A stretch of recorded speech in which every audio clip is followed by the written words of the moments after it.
wabarakatuh. Waalaikumsalam warahmatullahi wabarakatuh. Yang terhormat Ibu Kepala SMPN 13 Madiun, yang terhormat Bapak Agus Supriyanto SPDI selaku calon guru penggerak angkatan 9 Kota Madiun, yang terhormat Bapak Ibu Guru SMP Negeri 13 Madiun. Marilah kita pada kesempatan siang hari ini dalam acara diseminasi budaya positif Guru Penggerak Angkatan 9 Kota Madiun, kita memanjatkan puji rasa syukur kehadirat Allah Subhanahu wa Ta'ala yang telah melimpahkan rahmat, taufik serta hidayahnya kepada kita semua sehingga kita diberikan kesehatan berkumpul pada siang hari ini. Untuk memulai acara pada siang hari ini, saya akan membacakan susunan acara. Yang pertama adalah pembukaan, kedua sambutan Kepala SMP Negeri 13 Madiun, ketiga diseminasi budaya positif oleh Bapak Agus Supriyanto SPDI, calon guru penggerak angkatan 9 Kota Madiun, keempat sesi tanya jawab, dan yang terakhir adalah penutup. Marilah kita buka bersama acara pada siang hari ini dengan bacaan basmalah. Bismillahirrahmanirrahim. Untuk acara selanjutnya adalah sambutan dari Ibu Kepala SMPN Negeri 13 Madiun kepada Ibu Ani Suyatni SPD, dipersilakan. Terima kasih Bu Puspa. Bismillahirrahmanirrahim. Assalamualaikum warahmatullahi wabarakatuh. Selamat siang dan salam sejahtera untuk kita semua. Yang saya hormati Bapak Agus Supriyanto SPDI, calon guru penggerak angkatan 9 Kota Madiun. Yang saya hormati Bapak Ibu guru dan tenaga kependidikan SMP Negeri 13 Madiun. Alhamdulillahirrahmanirrahim, pada siang hari ini kita bisa berkesempatan untuk saling berbagi dalam kegiatan diseminasi budaya positif dalam rangka program pendidikan guru penggerak. Untuk itu Bapak Ibu mohon nanti ketika Pak Agus menyampaikan tentang budaya positif dalam rangka aksi nyata program pendidikan guru penggerak, mohon Bapak Ibu memperhatikan dengan baik. Manakala ada yang belum jelas silahkan ditanyakan dengan sejelas-jelasnya, kemudian ditindaklanjuti untuk diterapkan dalam pembelajaran sehari-hari. Jadi ilmu atau pengetahuan dan keterampilan yang disampaikan oleh Pak Agus dalam kegiatan guru penggerak ini tidak hanya Pak Agus saja yang mendapatkan ilmu, namun kita semua warga SMP Negeri 13 juga mendapatkan pengimbasannya. Untuk itu Bapak Ibu, walaupun Bapak Ibu belum berkesempatan untuk mengikuti program pendidikan guru penggerak, dengan adanya salah satu teman kita yang masuk dalam kegiatan guru penggerak ini, seluruh warga SMP 13 serasa sudah mengikuti program pendidikan guru penggerak. Untuk itu Bapak Ibu mohon dukungan serta kerjasamanya untuk teman-teman semuanya mendukung program pendidikan guru penggerak ini, dan mudah-mudahan calon guru penggerak di masa yang akan datang untuk guru SMP Negeri 13 semakin bertambah. Untuk itu mohon sekali lagi kegiatan ini diikuti dengan sebaik-baiknya dan mudah-mudahan memberikan manfaat yang sebesar-besarnya. Mungkin itu yang perlu saya sampaikan, ada kekurangannya saya mohon maaf. Saya akhiri dulu. Wassalamualaikum warahmatullahi wabarakatuh. Waalaikumsalam. Terima kasih kepada Ibu Ani Suyatni SPD. Acara berikutnya adalah diseminasi budaya positif oleh Bapak Agus Supriyanto SPDI, calon guru penggerak Angkatan 9 Kota Madiun. Kepada Bapak Agus Supriyanto SPDI dipersilakan.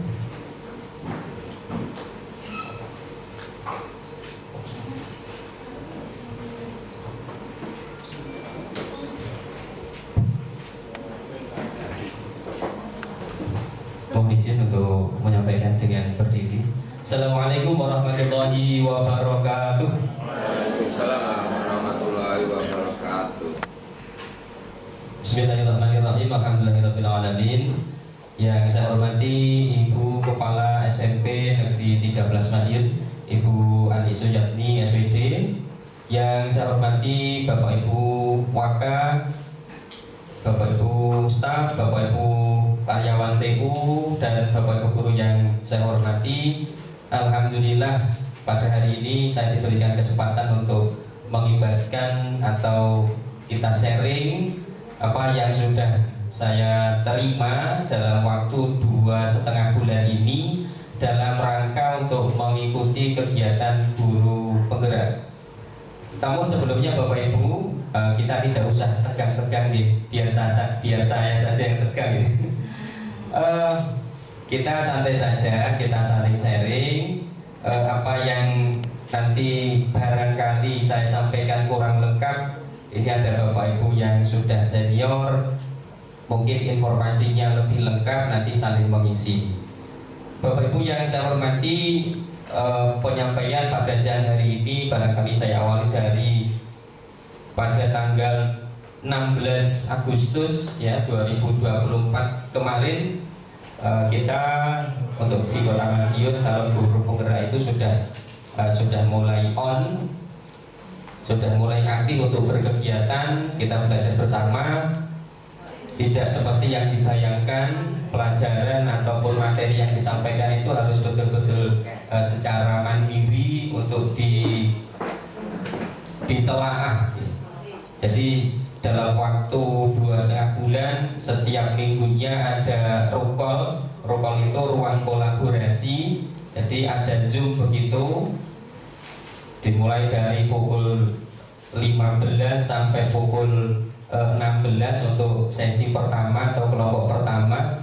Kemudian dilanjut lagi 18.30 setelah maghrib sampai jam 9. Nah, itu setiap seminggu sekali begitu. Nah, kemudian 2 minggu sekali kita juga ada kegiatan menuliskan refleksi apa yang sudah kita pelajari selama 2 minggu itu. Kemudian 1 bulan sekali ada loka karya. Jadi kita ketemu secara luring untuk calon guru penggerak di Kota Madiun ini.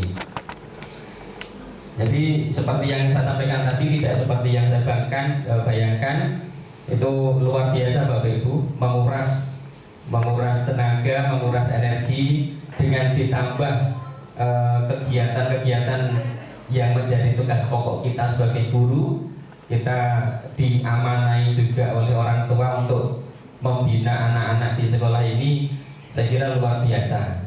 Tetapi dengan keinginan, dengan cita-cita dan itikat yang kuat, saya yakin Bapak Ibu semuanya mampu. Ini untuk SMP 13 kita sudah mengawali. Saya orang pertama di SMP 13 ini untuk menjadi calon guru penggerak, dan harapan kita semuanya ada calon guru penggerak lain setelah saya nanti. Yang kemarin sudah lolos seleksi ada Pak Yudo, kemudian ada Bu Puspa, ini kita dukung terus. Semoga nanti berhasil ke tahap selanjutnya. Sekarang sudah dibuka untuk pada angkatan ke-11. Ini semoga nanti juga demikian ada yang lulus lagi. Bapak Ibu yang saya hormati, pada kesempatan ini untuk sharing kita adalah tentang budaya positif. Jadi tentang budaya positif, tujuan dari kegiatan ini adalah bahwa calon guru penggerak dapat menyampaikan pembelajaran dari penerapan konsep inti dari modul budaya positif serta pemahaman mereka mengenai konsep-konsep inti dalam modul budaya positif. Nah, budaya positif ini merupakan modul keempat Bapak Ibu. Mohon izin untuk kami ceritakan bahwa modul ini adalah modul keempat, modul 1.4 yang itu merupakan akhir dari modul 1. Jadi modul itu dibagi menjadi 1, 2, 3, dan 4. Nah, modul 1.4 ini budaya positif yang harus menjadi perilaku kita semuanya, perilaku Bapak Ibu guru. Nah, ini tugas kami adalah mengimbaskan kepada Bapak Ibu semuanya di lembaga ini, sehingga nanti tidak hanya CGP yang bergerak, tetapi ya kita semuanya. Jadi kita semuanya menjadi pionir-pionir yang merubah untuk perilaku ataupun pelayanan pendidikan di SMP Negeri 13 ini. Tapi untuk sebelumnya, biar kita lebih semangat Bapak Ibu, kita yel-yel dulu biar nanti kita fresh dan kita bisa konsentrasi. Ini jamnya sudah siang, jamnya untuk kita beristirahat ya. Tapi saya mohon izin untuk kita saling berbagi.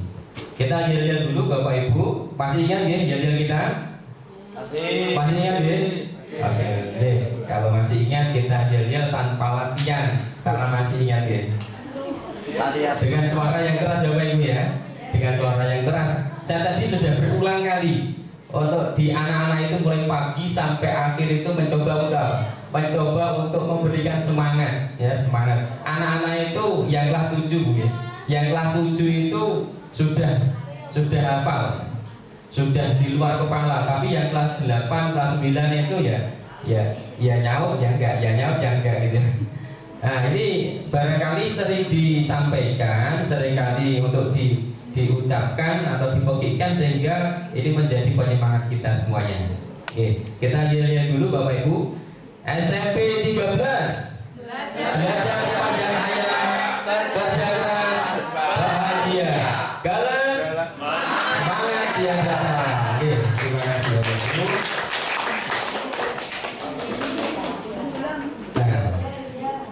Untuk budaya positif ini Bapak Ibu, mohon untuk dicermati terlebih dahulu ya, biar kita nanti bisa fokus di pembahasan. Untuk dijawab ya, dijawab di dalam hati, kemudian barangkali nanti Bapak Ibu juga bisa untuk berkolaborasi dengan kami. Nah, hukuman dapat mendisiplinkan murid. Ini kira-kira bagaimana Bapak Ibu? Hukuman bisa atau dapat mendisiplinkan murid. Kira-kira Bapak Ibu sepakat atau tidak? Setuju. Oke. Hukuman dapat mendisiplinkan murid. Setuju ya? Belum tentu. Bagaimana Bapak Ibu, kira-kira ada yang mau menyampaikan? Pak Karyono, hukuman dapat mendisiplinkan murid. Iya. Bisa juga iya, bisa juga tidak. Bisa iya, bisa tidak. Terima kasih Pak Karyono. Yang kedua, pemberian hukuman dengan hal positif seperti membaca ataupun membersihkan halaman dapat mendisiplinkan murid. Setuju Bapak Ibu? Setuju atau tidak? Nah, bisa iya, bisa tidak. Oke. Pemberian hukuman dengan hal positif seperti membaca atau membersihkan halaman. Membaca itu hal positif Bapak Ibu, hal yang baik. Membersihkan toilet juga hal baik. Kalau dulu pernah ada Bapak Ibu guru itu karena kita membudayakan untuk anak-anak itu berbudaya lingkungan, datang telat ke sekolah, cari sampah yang ada di sekolah. Itu kan juga sebenarnya hal yang positif. Mencari sampah untuk dimasukkan ke tempat sampah, itu positif. Bagaimana Bapak Ibu? Setuju atau tidak? Setuju. Karena positif. Tetapi itu adalah hukuman. Oke.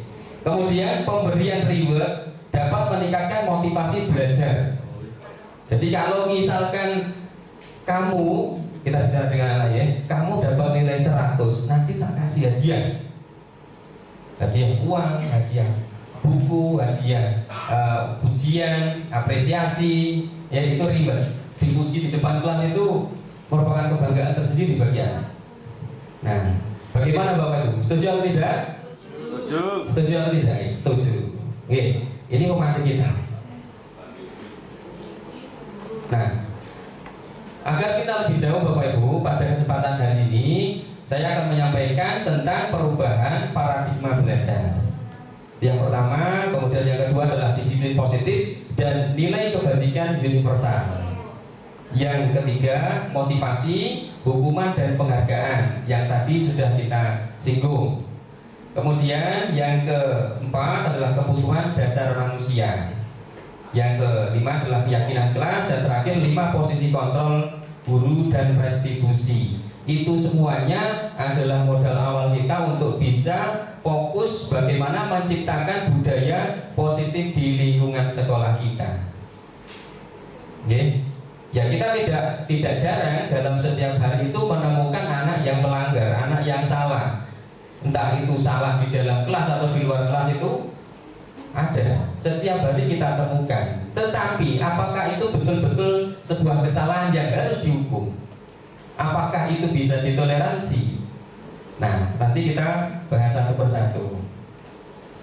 Selanjutnya Bapak Ibu, untuk guru penggerak atau paradigma pembelajaran atau paradigma berpikir di Indonesia, jadi kurikulum merdeka, kemudian mulai eranya Bapak Menteri Pak Nadiem Makarim itu kembali mengadopsi dan memunculkan kembali pemikiran-pemikiran Ki Hajar Dewantoro. Jadi tidak menggunakan atau tidak banyak menggunakan istilah-istilah ataupun konsep-konsep pendidikan yang dari luar, tetapi kita munculkan paradigma berpikir filosofinya Ki Hajar Dewantoro tentang pendidikan itu, sehingga apa? Sehingga ini menjadi kekhasan bahwa Indonesia itu punya seorang tokoh besar, seorang tokoh pendidikan yang sudah menetapkan dasar-dasar pendidikan di Indonesia.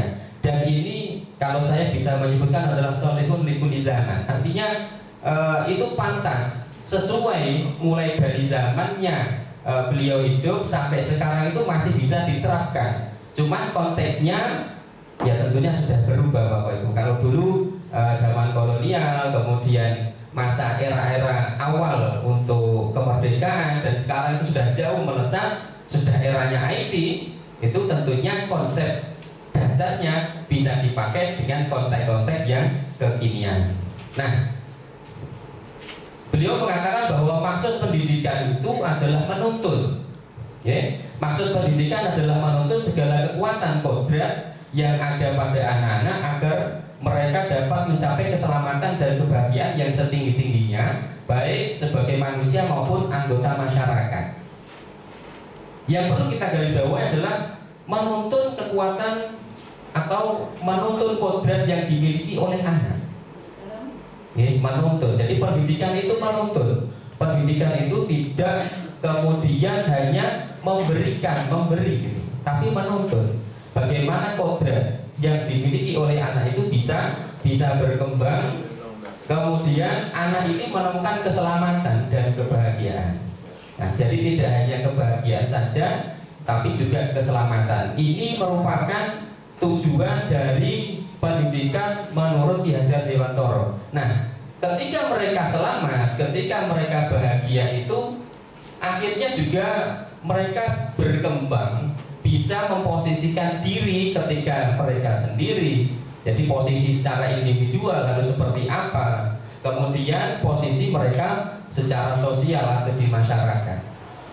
Nah, kita di mana-mana Bapak Ibu, untuk fenomena yang sekarang terjadi adalah anak kurang bisa untuk memposisikan dirinya. Harus ditunjukkan, harus ditunjukkan ini yang harus kalian lakukan dengan perintah yang jelas. Dan itu pun ternyata juga harus diulang. Jadi anak ditunjukkan, misalkan Bapak Ibu, tolong kipas angin dimatikan. Mereka tidak segera beranjak, harus diulangi. Tolong kamu berdiri, matikan kipas angin nanti kalau kamu pulang. Ini harus diulang-ulang. Nah, Jadi posisi mereka atau tanggung jawab mereka secara individu atau secara sosial ini juga harus menjadi tujuan dari pendidikan. Selanjutnya Bapak Ibu, yang tadi saya maksudkan untuk bagaimana pendidikan atau seorang guru itu menuntut kodrat. Yang dimaksud kodrat di sini adalah bahwa anak atau murid itu memiliki kodratnya masing-masing. Ada dua kodrat yang dimiliki oleh anak. Yang pertama adalah kodrat alam. Apa sih kodrat alam itu Bapak Ibu? Kodrat alam itu adalah modal awal yang dimiliki anak dari lahir. Jadi ya secara fisik, kemudian secara genetik, ini yang dimiliki oleh anak. Jadi pendidikan itu juga sasarannya secara psikologis dan fisik anak-anak. Kemudian secara kodrat zaman, ini juga menjadi apa? Menjadi pemikiran. Jadi tidak hanya kita melatih fisik mereka, kita tidak hanya melayani tentang psikologis mereka, tapi juga pendidikan itu menyiapkan bagaimana anak itu tumbuh ke depan, anak itu tinggal dan hidup di masa yang akan datang. Kita yang sekarang berkumpul di sini itu Bapak Ibu, itu adalah produk dari pendidikan sebelumnya. Dulu kita pernah belajar mulai dari jenjang SD, SMP, kemudian SMA, kuliah, terus sekarang menjadi seorang pendidik. Ini kita yang sekarang menjadi seorang guru itu adalah karena memang ada proses sebelumnya. Anak yang kita hadapi sekarang ini itu adalah anak yang akan tinggal dan hidup di masa yang akan datang. Maka dari itu tugas kita sekarang adalah menyiapkan bagaimana mereka itu bisa hidup dan bertahan di masa yang akan datang. Kemudian pendidikan juga menyiapkan bagaimana anak itu tanggap dengan dirinya sendiri, yaitu secara individu dan secara sosial kemasyarakatan. Selanjutnya Bapak Ibu, nah, Ki Hajar Dewantoro itu dalam dunia pendidikan beliau mengatakan atau mengibaratkan bahwa seorang guru itu adalah seorang petani atau pekebun. Anak-anak yang kita hadapi sekarang itu adalah benihnya. Kemudian sekolah itu sebagai lahannya. Saya ulangi bahwa guru itu ibaratnya petani, kemudian anak-anak didik kita itu adalah sebagai benih. Kemudian sekolah itu adalah sebagai lahan. Maksudnya bagaimana? Maksudnya adalah bahwa kita harus sadar nih Bapak Ibu, bahwa anak yang setiap hari datang ke sekolah itu adalah benih-benih, adalah benih-benih yang memang secara kodrat mereka itu berbeda. Di dalam satu kelas yang jumlahnya 32 anak itu ada benih jagung, kemudian ada benih padi, kemudian ada benih kedelai, benih-benih yang lain, yang semuanya itu butuh untuk berkembang, sehingga ya butuh dilayani masing-masing. Nah, maka tugas guru adalah menuntun tumbuhnya benih agar mereka itu selamat sampai waktu panen. Dalam waktu dekat, waktu panen kita itu adalah ketika mereka lulus dari SMP ini. Dalam waktu dekat panen kita seperti itu. Tetapi sebenarnya lebih jauh lagi, kita sekarang ini adalah menanamkan atau membangun fondasi kepada anak-anak itu agar mereka itu tumbuh siap dan bisa menjalani kehidupan yang akan datang. Nah, lanjut. Nah, ini yang harus kita yakini juga dan kita sadari, bahwa anak yang datang setiap hari ke sekolah itu adalah bukan kertas kosong. Pertanyaan betul nggih? Anak bukanlah ibaratnya kertas kosong. Kok bisa? Iya, secara kodrat alam anak itu punya tulisan dari Tuhan, betul. Yang itu tidak bisa kita lihat, tetapi bisa kita amati setiap hari. Terima kasih Pak Karyo. Anak bukanlah kertas yang kosong. Jadi mereka itu punya keinginan, punya minat, punya bakat, sehingga ini juga harus kita kembangkan. Maka sekolah itu bukan hanya sebagai wadah untuk mereka belajar, tapi juga wadah untuk mereka itu berlatih. Kemudian murid memiliki keunikan dan keragaman masing-masing. Jelas nih Bapak Ibu bahwa anak-anak yang datang itu punya kodrat sendiri, maka dari itu ya unik. Okay. Kalau kita cermati, kadang-kadang juga menggelitik kita, membuat kita itu tertawa sendiri. Okay. Anak yang tadi siang saya marahi, ternyata kita maunya tidak sama dengan kemauan anak. Anak pengennya main terus. Okay. Pagi olahraga, bermain bola voli. Jam pelajaran main bola voli, main badminton. Artinya anak memang suka di luar. Itu untuk anak tertentu. Tapi anak yang lain tidak demikian, karena memang benih atau keinginan mereka berbeda-beda. Tapi yang kita dapatkan adalah, atau yang kita lakukan adalah, semuanya harus masuk kelas di jam yang telah ditentukan. Nah, kita lanjutkan dulu. Pembelajaran harus berpusat pada murid. Kalau dulu sering kali di awal-awal kurikulum Merdeka, di kurikulum 13 itu kita sudah mulai diingatkan bahwa sekolah itu menjadi pusat pembelajaran. Nah, pusat pembelajaran itu bukan guru, tetapi adalah anak-anak. Jadi mulai kurikulum 2013 itu sudah diingatkan dan dikuatkan lagi di Komer yang sekarang itu. Pembelajaran harus berpusat pada anak-anak. Maka pada hari ini kita juga ada kegiatan P5 Suara Demokrasi. Nah, bagaimana kita melatih anak-anak itu untuk berorganisasi? Bagaimana anak-anak itu untuk berkolaborasi dengan yang lain? Bagaimana anak-anak itu berkegiatan menjadi EO di sekolah? Ini kita latih juga. Kemudian guru bukanlah satu-satunya sumber belajar. Luar biasa Bapak Ibu, kemajuan IT sekarang bisa diakses kapanpun dan dimanapun ilmu pengetahuan itu. Bahkan untuk kita di SMP 13 ini tidak ada kendala ya. Semua anak sudah memiliki fasilitas, baik itu pribadi ataupun pinjaman dari pemerintah kota.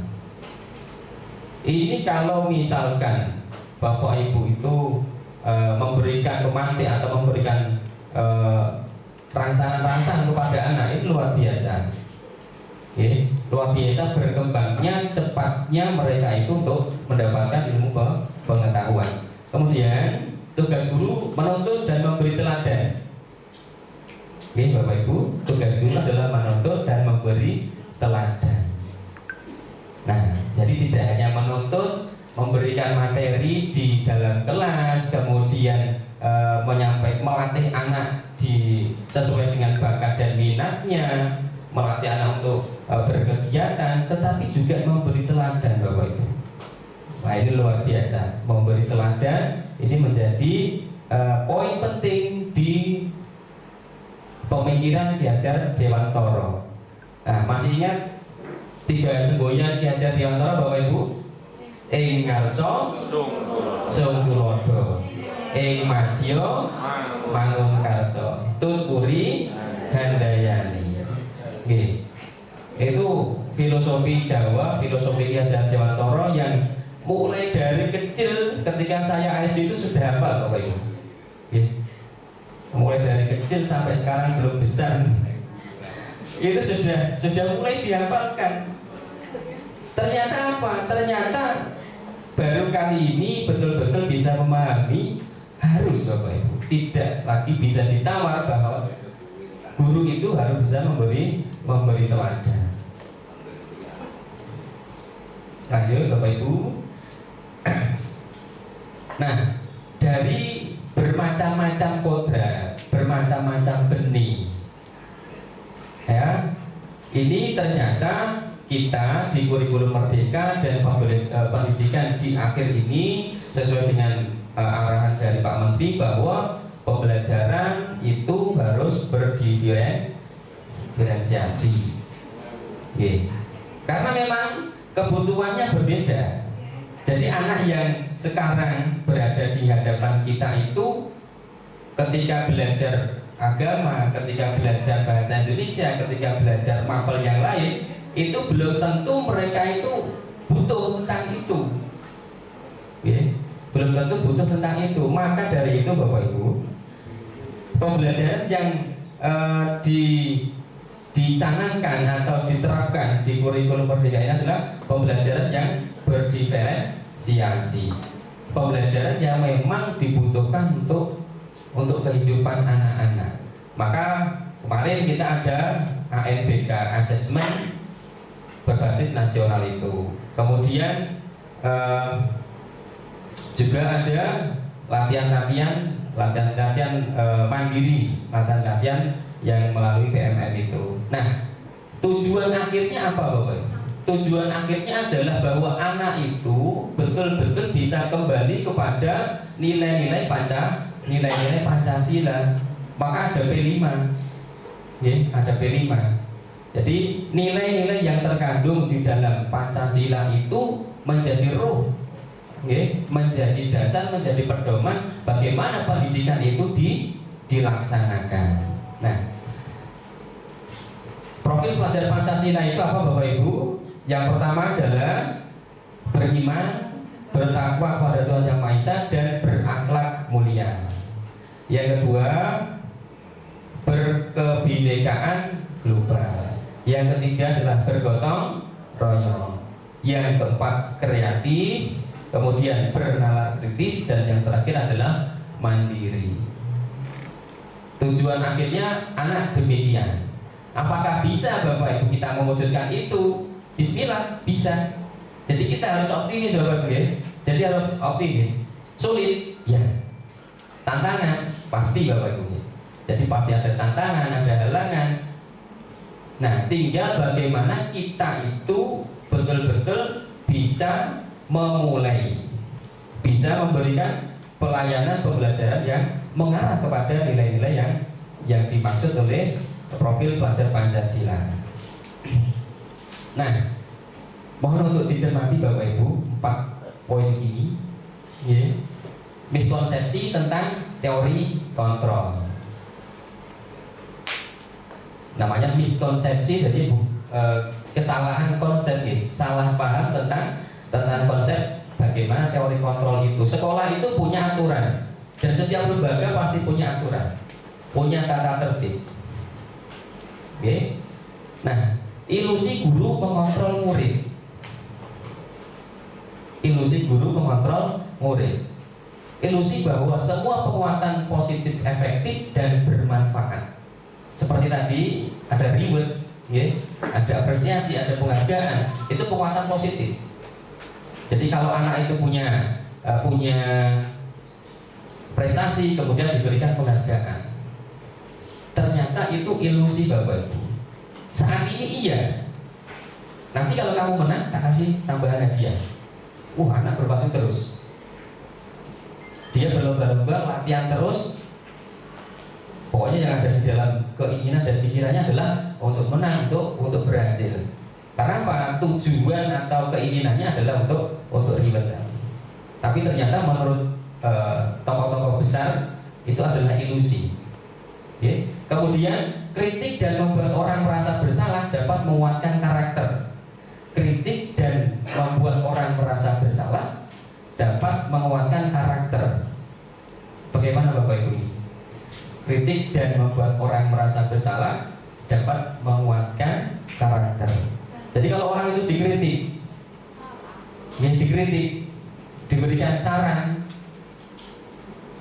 itu bisa yang kritik yang dengan bahasa yang kurang bagus, bahasanya bagus, tapi di tempat yang salah juga, ini bermasalah Bapak Ibu. Antara kritik dan memarahi kadang-kadang bedanya tipis. Nah, kemudian membuat orang merasa bersalah. Nah, ini tidak secara tidak sadar mungkin kita sering melakukan, ya, sering melakukannya. Jadi misalkan wis bolak-balik diajari kan gitu ya, berkali-kali diajari, berkali diulangi, tapi ternyata tetap saja tidak bisa. Nah, misalkan begitu.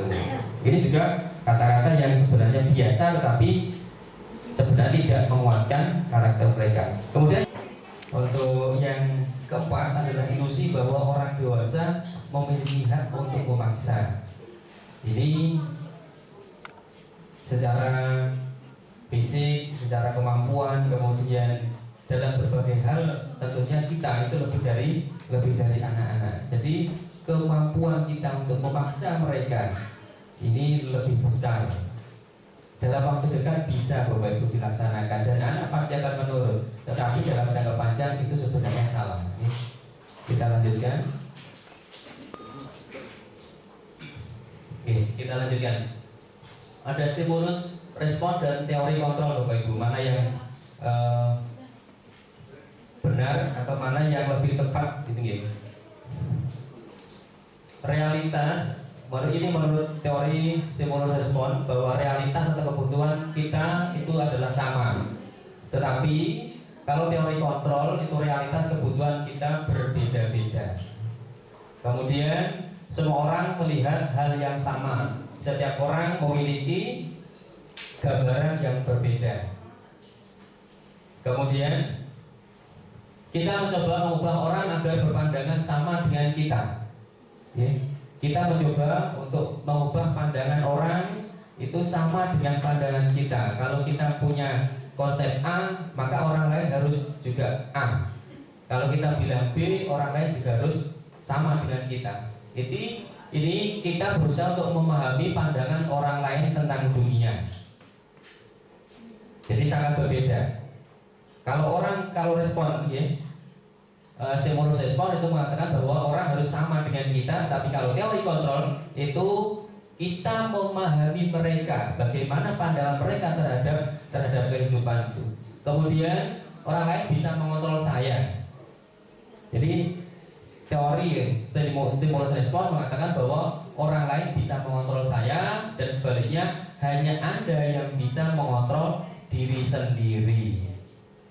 Kita duduk di sini, kemudian hadir mengikuti kegiatan semacam ini karena memang kita muncul pemikiran atau motivasi ya memang kita ingin di sini. Jadi tidak ada paksaan dari orang lain. Ini kita lanjutkan. Disiplin positif. Disiplin positif. Disiplin positif berasal dari kata disiplina yang berarti adalah belajar. Dan disiplin itu sebenarnya adalah belajar. Kemudian disiplin positif merupakan salah satu cara penerapan disiplin untuk menumbuhkan kesadaran serta memberdayakan murid tanpa imbalan atau hukuman.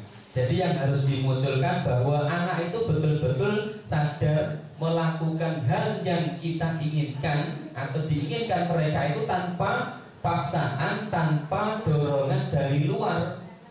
Jadi mereka ke sekolah, mereka belajar itu ya memang mereka sadar bahwa mereka sendiri, murid-murid kita sendiri itu butuh untuk ilmu, butuh kecakapan hidup, butuh keterampilan hidup.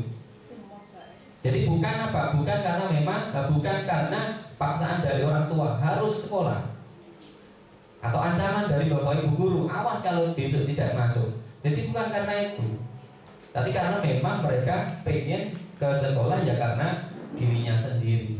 Nah, maka dari itu guru hendaknya mampu menciptakan murid yang memiliki disiplin diri sehingga mereka mengacu kebajikan universal.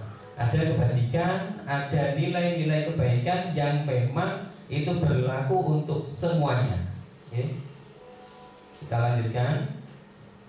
Nah, nilai kebajikan tadi sudah saya sampaikan. Nilai kebajikan itu apa? Nilai kebajikan itu adalah nilai yang disepakati bersama tanpa memandang ini nilainya agama A, ini nilainya suku A, ini nilai kebaikannya untuk ras tertentu, tidak. Tapi nilai kebaikan yang memang berlaku untuk semua lapisan. Ya, jadi lapisan-lapisan agama, lapisan ras, identitas, suku dan lain sebagainya itu melebur. Kita adalah manusia dan kita punya kebutuhan untuk nilai-nilai yang dimaksud. Oke, lanjut. Nah, contoh nilai kebaikan atau kebajikan itu adalah nilai yang terkandung di dalam profil pelajar Pancasila yang tujuannya tujuan pembelajaran kita hari ini itu adalah menerapkan atau mewujudkan nilai-nilai profil pelajar Pancasila ini. Kemudian nilai keterampilan hidup. Kalau kita kaji lebih lanjut Bapak Ibu, sebenarnya banyak sekali nilai-nilai tergantung dari para pemikirnya dengan sudut pandangnya masing-masing. Cuman di sini saya sebutkan hanya 2 contoh saja. Nah, kebutuhan dasar manusia.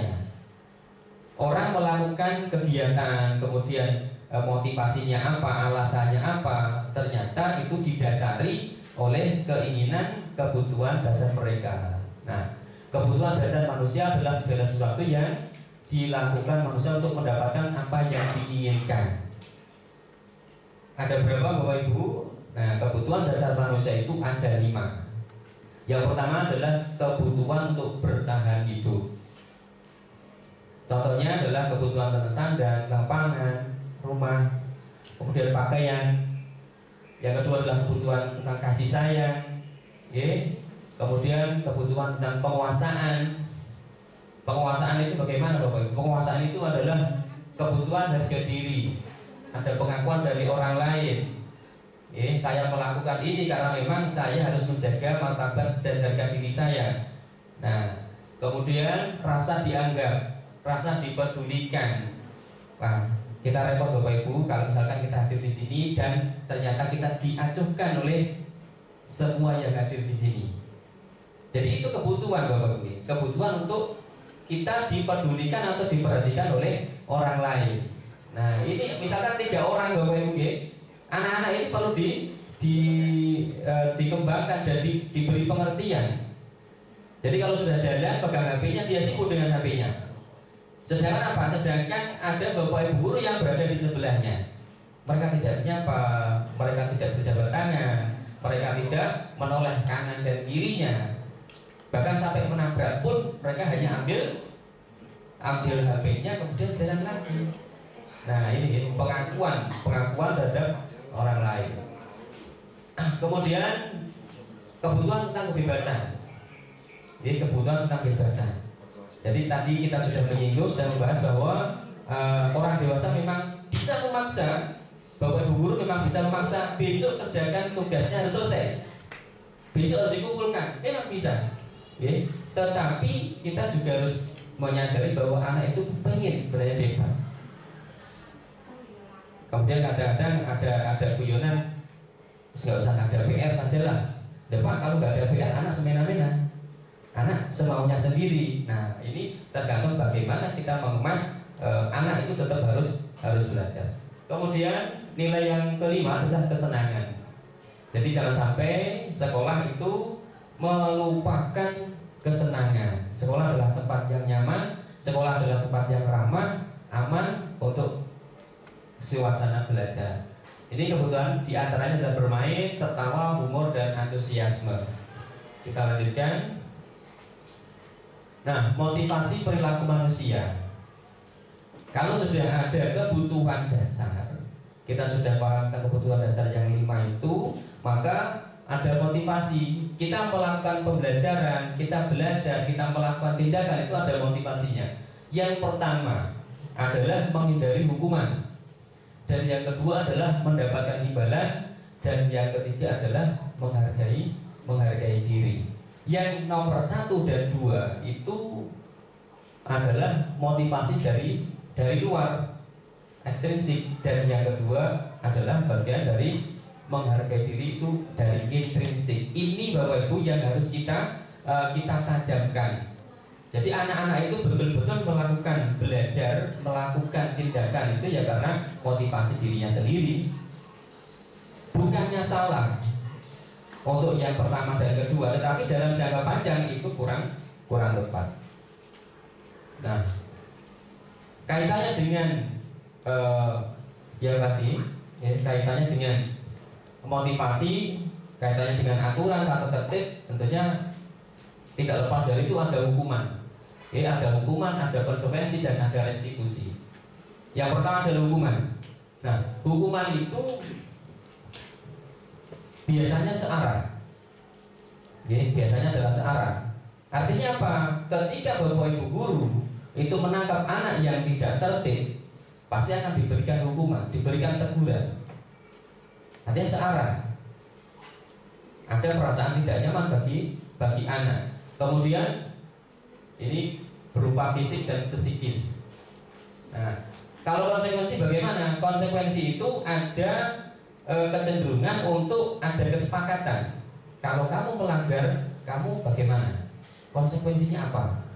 Itu ada dialog, tapi tidak sepenuhnya. Anak tetap merasa tidak nyaman juga, karena ada unsur keterpaksaan di situ.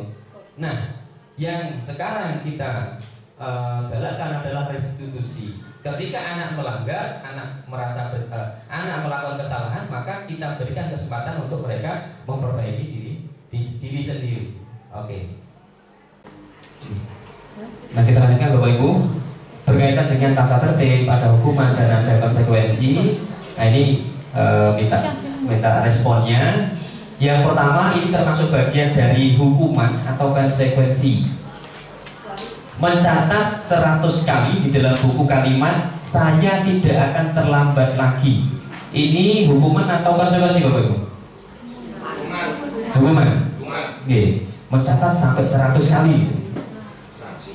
Kemudian lari mengelilingi lapangan basket sebanyak 2 kali karena terlambat hadir. Hukuman.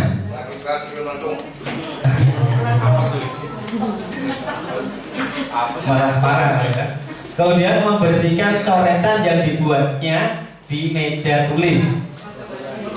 Ya, konsekuensi ya. Terima kasih. Murid diminta untuk push up 15 kali karena tidak menggunakan masker ke sekolah. Kan ini terjadi kemarin.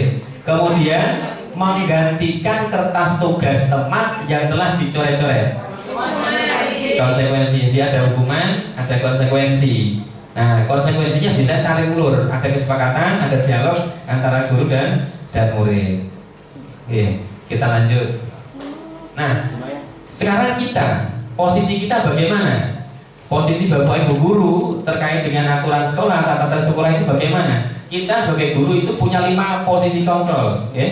Yang pertama adalah posisi penghukum. Ada anak yang melanggar, langsung kasih hukuman.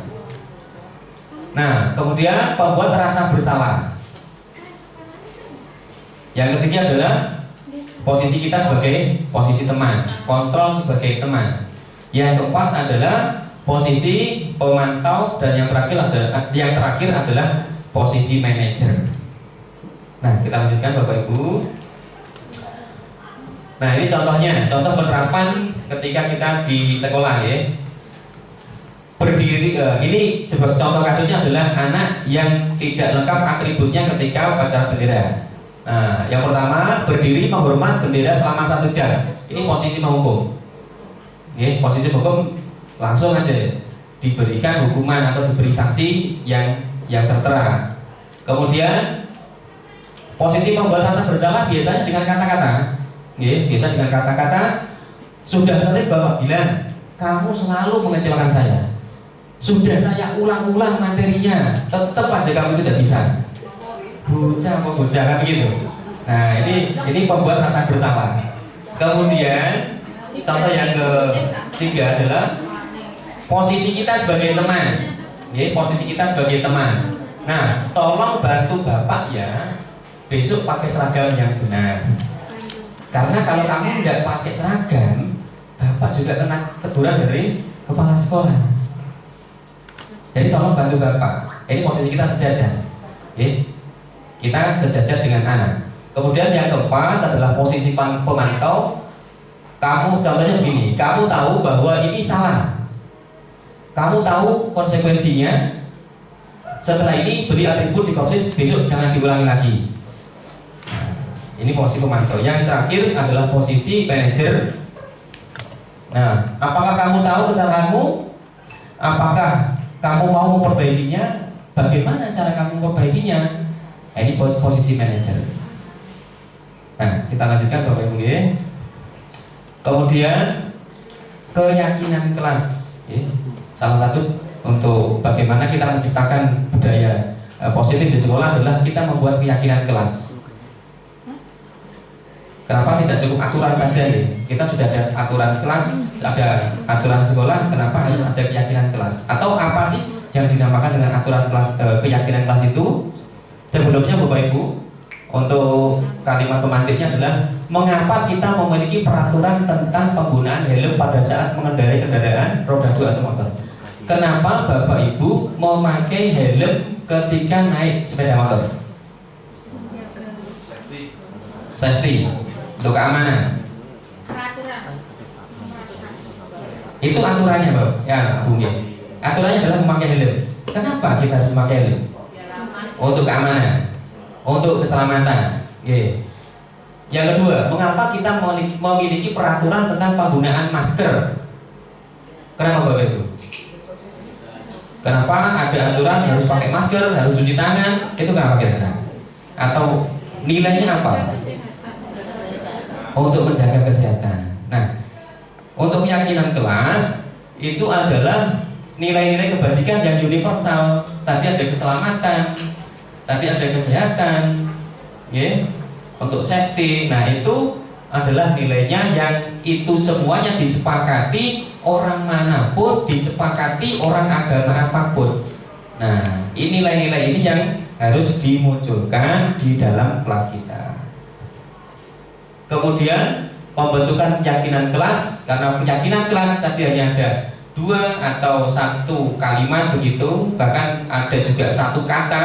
Ini bersifat abstrak. Keselamatan yang bagaimana? Keamanan yang bagaimana? Kebersihan yang bagaimana? Nanti itu sudah dijelaskan, dirinci dalam tata tertib. Tapi yang universal itu bersifat abstrak. Kemudian berupa pernyataan universal dibuat dalam kalimat positif, tidak terlalu banyak agar mudah diingat. Buat keyakinan kelas itu jangan banyak-banyak, biar anak-anak itu tidak mudah lupa, mudah ingat, mudah melaksanakan, mudah menerapkan. Kemudian prosedurnya adalah persilakan semua anak untuk curah pendapat. Jadi di kelas kalau kita praktek nanti Bapak Ibu, itu di kelas semuanya menuliskan kesepakatan. Kemudian dari kesepakatan itu kita pilih.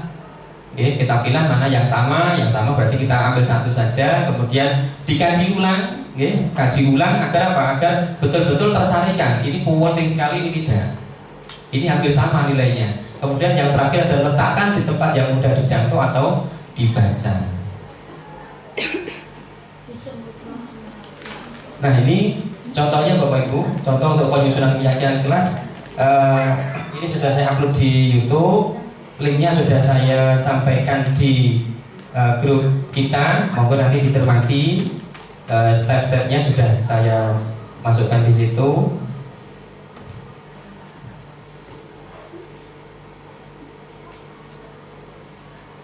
Kemudian yang terakhir Bapak Ibu, yang terakhir adalah segitiga restitusi. Anak memang pernah melakukan kesalahan, tetapi kita juga harus memberikan kesempatan untuk mereka memperbaiki diri sendiri. Caranya bagaimana? Ajak mereka dialog, kemudian tanyakan alasan mereka berbuat salah itu apa. Kemudian buat mereka itu mengakui apakah ini salah, apakah ini salah, apakah ini benar, atau alasannya bagaimana. Kemudian coba yakinkan mereka. Masih ingatkah keyakinan kelas, aturan kelas, kesepakatan kelas? Yang terakhir adalah kalau kamu mengakui kesalahan kamu hari ini, bagaimana cara kamu memperbaikinya? Itu yang penting. Jadi ada 3 tahapan. Stabilkan identitas dengan redam dulu emosi mereka bahwa orang itu pernah melakukan kesalahan. Kemudian semua orang juga punya kesempatan untuk memperbaiki diri sendiri. Kemudian validasi tindakan yang salah, dan terakhir adalah menanyakan keyakinan kelas. Nah, untuk menstabilkan identitas ini contohnya banyak sekali Bapak Ibu, kata-kata yang bisa digunakan. Berbuat salah itu wajar, saya pun pernah berbuat salah, tapi kamu harus punya kesempatan untuk memperbaiki gitu. Kemudian validasi tindakan salah, kamu boleh mempertahankan sikapmu itu, sikap berbuat salah, tapi kamu harus menambah sikap yang baru. Apa? Berubah. Yang terakhir untuk restitusi ini adalah tanyakan keyakinan. Masih ingat kesepakatan kita? Masih ingat keyakinan kelas kita? Nah, terus yang terakhir adalah tanyakan bagaimana anak itu memperbaiki kesalahannya. Okay. Untuk contohnya juga sudah saya masukkan di link, ada di grup Bapak Ibu, di grup kita, grup info dinas. Monggo nanti dicermati, mohon saran masukannya. Dan ini Bapak Ibu budaya positif yang hari ini bisa kami sampaikan, kita saling sharing. Barangkali karena mengingat waktu, ada yang bertanya? Satu sesi aja, karena kita ada. Ini Pak Ido, monggo.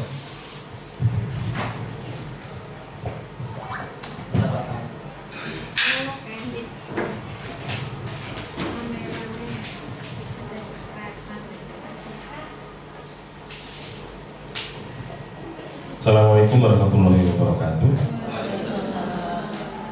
Tentang kontrol atau posisi kontrol guru, tadi disebutkan ada 5. Mohon dijelaskan kira-kira manakah yang paling ideal diterapkan di sekolah pada saat ini. Terima kasih.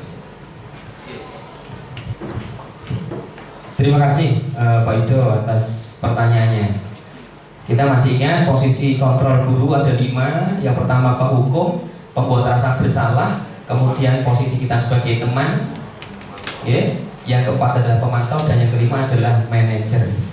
Manakah yang ideal? Kelimanya bisa dilakukan dan sering kita lakukan setiap hari. Kita menghukum juga pernah, kemudian kita membuat rasa bersalah itu tadi juga pernah. Tapi yang paling ideal untuk jangka panjang, jangka panjang itu yang bagaimana? Nah, kemarin kami sebagai CGP itu dijelaskan kelima-limanya itu ada konsekuensinya. Tapi yang paling ideal itu posisi guru sekarang adalah pada posisi keempat dan kelima, pemantau dan manajer. Pemantau dan manajer. Saya yakin setiap lembaga itu punya aturan dan tata tertib sendiri. Bahkan masing-masing kelas itu kalau ditanya juga ada. Nah, kita untuk menciptakan kedisiplinan budaya positif itu bagaimana? Ya memantau. Memantau apakah anak itu tertib, apakah anak itu salah. Yang melanggar ya kita tarik kembali, kita berikan kesempatan untuk berbuat, memperbaiki diri sendiri. Jadi yang paling ideal untuk posisi guru adalah posisi kontrol sebagai pemantau dan sebagai manajer. Kata Pak Ido? Kami kira demikian Bapak Ibu untuk penyampaian kita tentang budaya positif. Kurang dan lebihnya saya mohon maaf. Terima kasih atas kesediaan Bapak Ibu. Masih ada agenda lain. Kami akhiri. Assalamualaikum warahmatullahi wabarakatuh.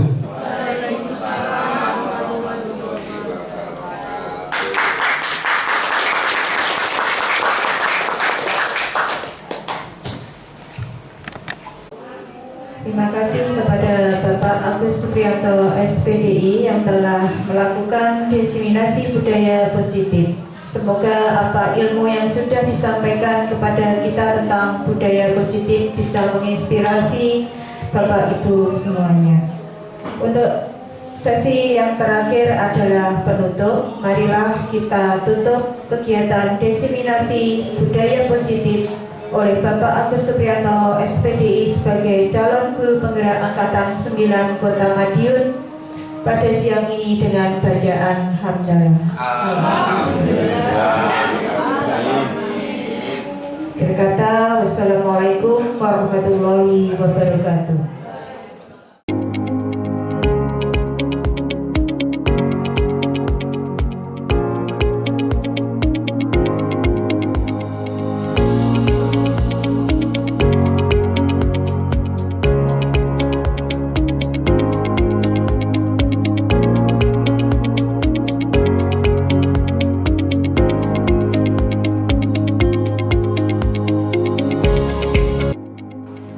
Diva, tahu nggak kenapa saya panggil?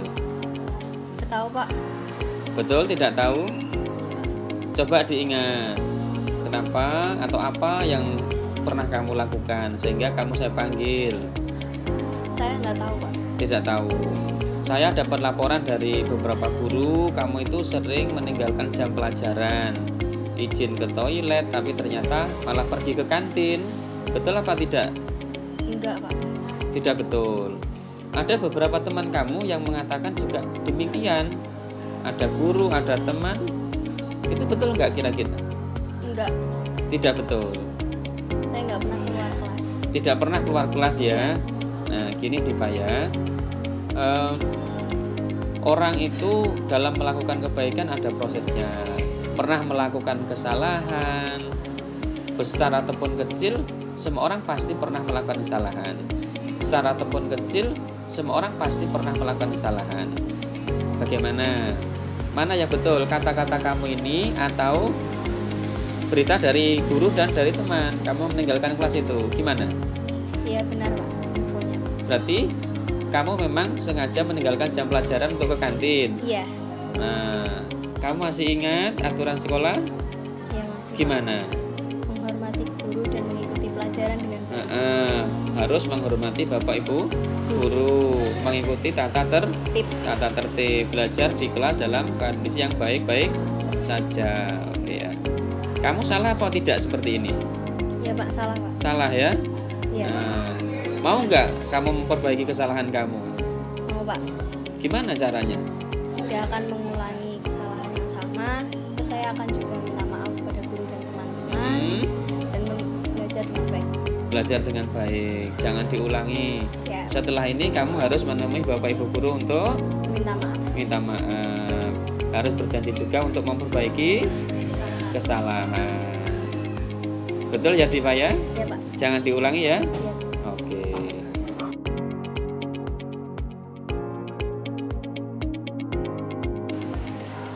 Pradit, Iya Pak. tahu nggak saya panggil kenapa? Iya Pak. Saya tahu. Kenapa? Atribut saya tidak lengkap. Atributnya tidak lengkap. Nah, kemana? Dasinya ini kemana? Dasinya hilang Pak. Saya cari udah nggak ada. Terus, nah ini kaos kakinya kok tidak sesuai? Baru kemarin dicuci, masih basah. Masih basah ya. Nah, semua orang itu pernah lalai, Dit ya, pernah melakukan kesalahan, sengaja ataupun tidak, kecil ataupun besar kan semua orang pernah salah, Dit ya. Iya Pak. Pernah lupa kan ya. Nah, seperti ini sebuah kesalahan atau tidak? Iya. Kamu tahu kesalahan kamu apa tadi? Ya nggak pakai atribut yang lengkap. Tidak pakai atribut yang lengkap. Jadi, masih ingat aturan sekolah? Iya. Apa itu? Pakai seragam sesuai aturan. Pakai seragam sesuai aturan, ya. Iya. Mau nggak memperbaiki kesalahan kamu ini? Iya Pak, saya mau. Caranya? Dengan Gimana? saya memakai seragam sesuai aturan dan mengajak teman untuk selalu pakai atribut yang lengkap. Iya, pakai yang benar. Kemudian ajak juga teman kamu untuk berlaku taat aturan, Iya. gitu ya. Betul ya, Dit ya. Jangan diulangi ya. Iya. Ya.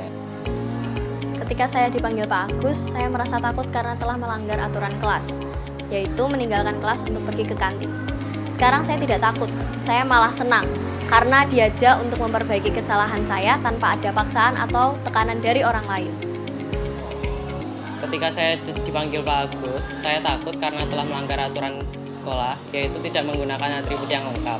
Sekarang saya tidak takut, saya malah senang karena diajak untuk memperbaiki kesalahan saya tanpa ada paksaan atau tekanan dari orang lain.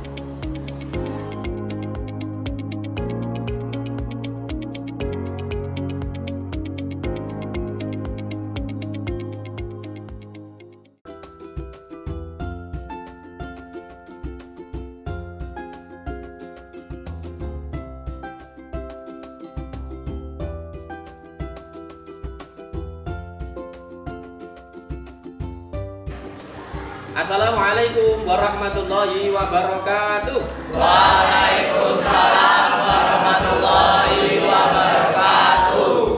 Bagaimana kabarnya anak-anak sekalian? Alhamdulillah. Alhamdulillah. Semuanya sehat? Saya juga sehat dan kita semuanya di sini sangat gembira sekali karena bisa ketemu dengan teman, ketemu dengan Bapak Ibu guru kembali, ya. Maka dari itu anak-anak sekalian, untuk menambah rasa syukur kita kepada kehadirat Allah Subhanahu wa taala, mari kita mengucap hamdalah bersama-sama. Yuk. Alhamdulillah.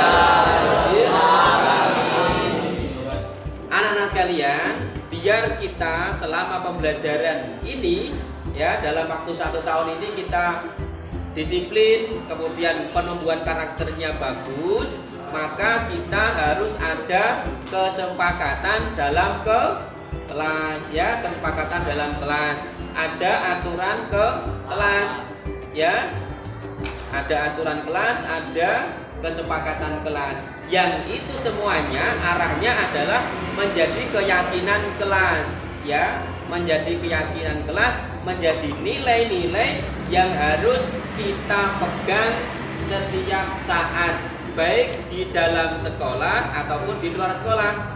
Karena mengapa?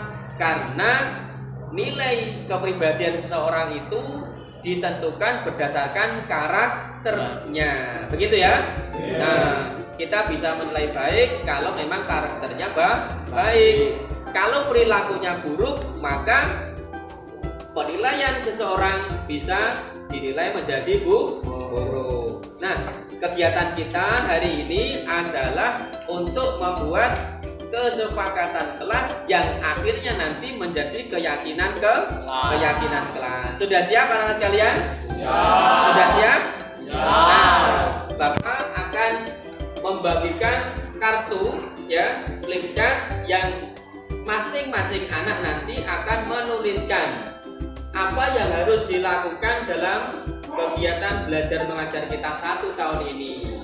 Ini menjadi kesepakatan kelas dan muncul dari diri sendiri. Siap ya? Baik, Bapak bagikan kertas flip chartnya, nanti masing-masing bertugas untuk menulis kesepakatan kelas. Oke ya? Jangan sampai sebalik karena di atas ada labnya. Nanti kita tempel di depan ya.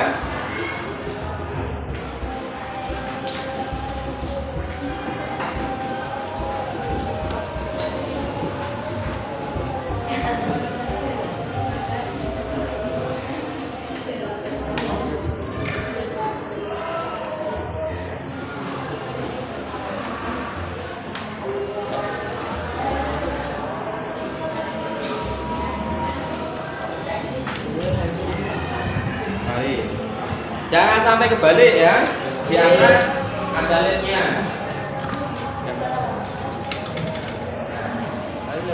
Semuanya sudah mendapatkan kertas flip chartnya. Silakan ditulis kesepakatan kelas yang muncul dari pemikiran dan kesadaran kalian masing-masing. Silakan. 2 enggak apa-apa. Ya. Minimal 1 anak 1. Ya, 1. 2 kalau cukup enggak apa-apa. Kalau kurang nanti bisa ambil lagi. Silakan, kita berikan waktu untuk menuliskan kesepakatan kelas.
Nah, dari beberapa nilai-nilai ini kita lanjutkan menjadi sebuah kesepakatan kelas atau aturan kelas ya. Pada saat jam belajar dilarang bermain HP dan mendengarkan musik.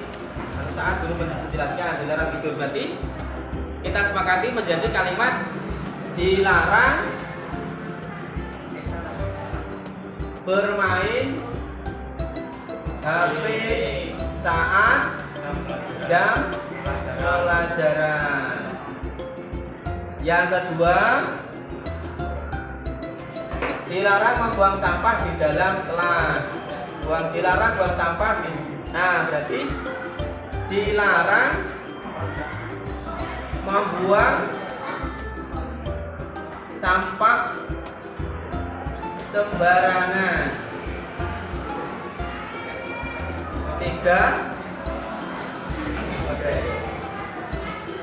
dilarang datang terlambat ya.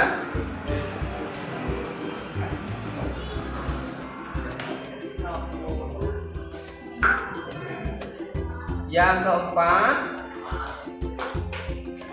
tidak boleh berkelahi, tidak ke kantin saat jam pelajaran, tidak boleh mengolok. Berarti dilarang mengejek, berkelahi. Oke, yang kelima, jangan makan di kelas, dilarang mengolok, dilarang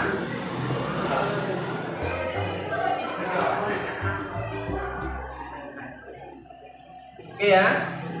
Yang kelima adalah dilarang makan di kelas saat jam pelajaran.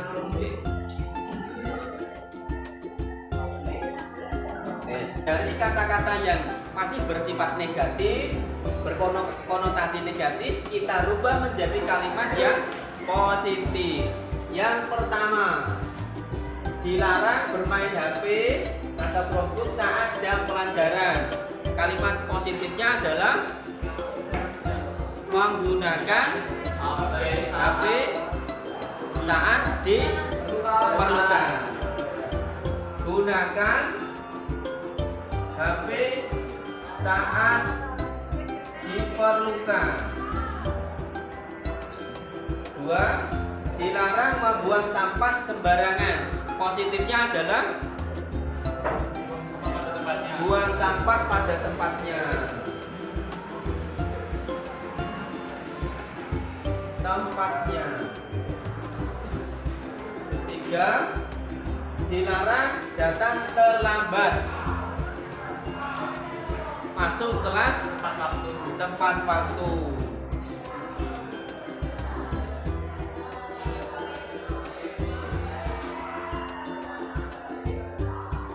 Yang keempat, dilarang mengejek atau berkelahi. Oke. Jaga kerukunan. Yang terakhir, dilarang makan di kelas. Bagaimana? Tempat yang sesuai. Makan di tempatnya.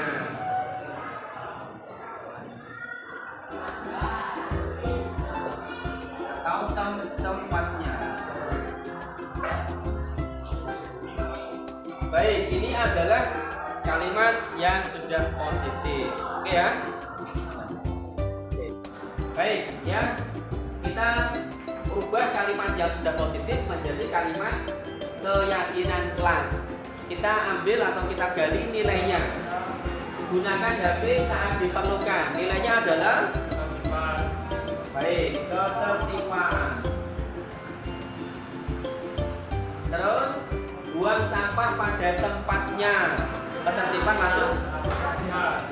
Kebersihan. Ketertiban juga masuk ya. Lanjut.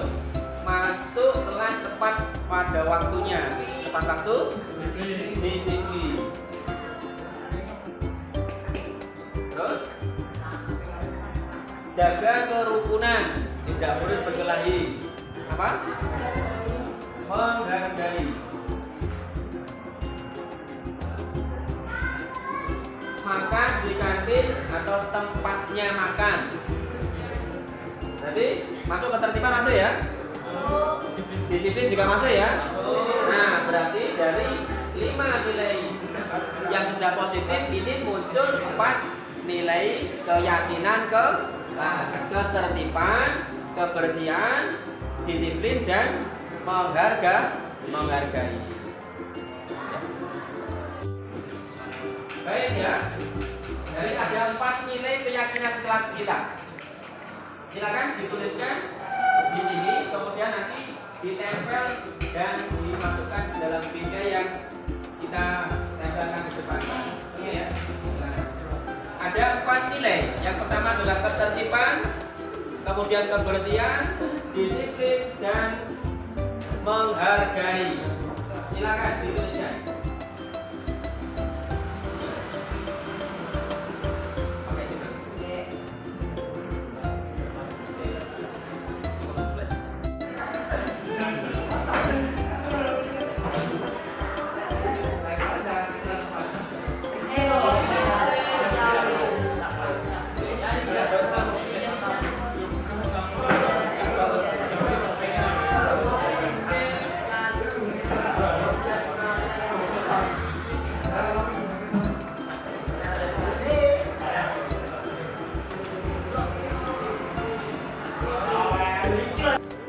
Baik, anak-anak sekalian.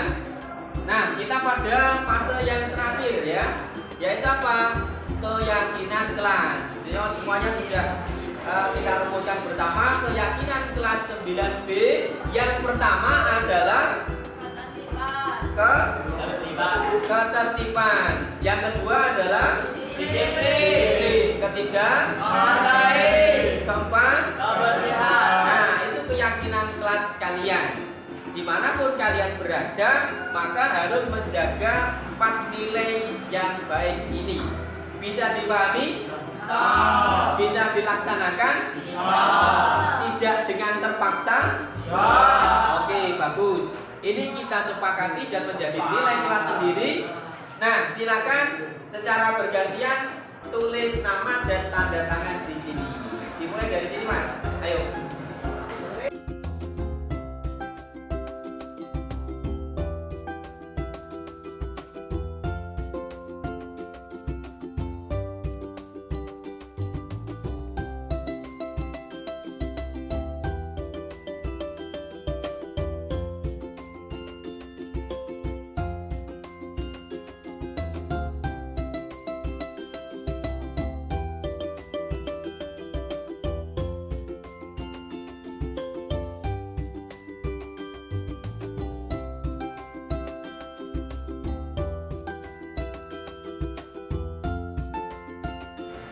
Baik, ya, semuanya sudah membubuhkan tanda tangan dan namanya di sini.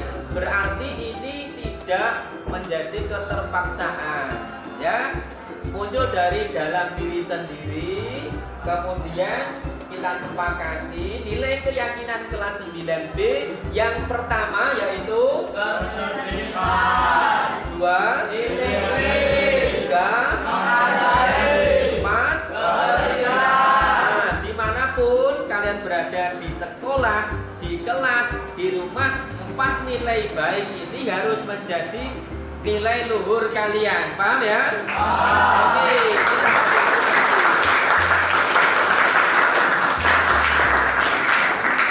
baik, terima kasih. Hari ini luar biasa sekali. Kita sudah membuat keyakinan kelas.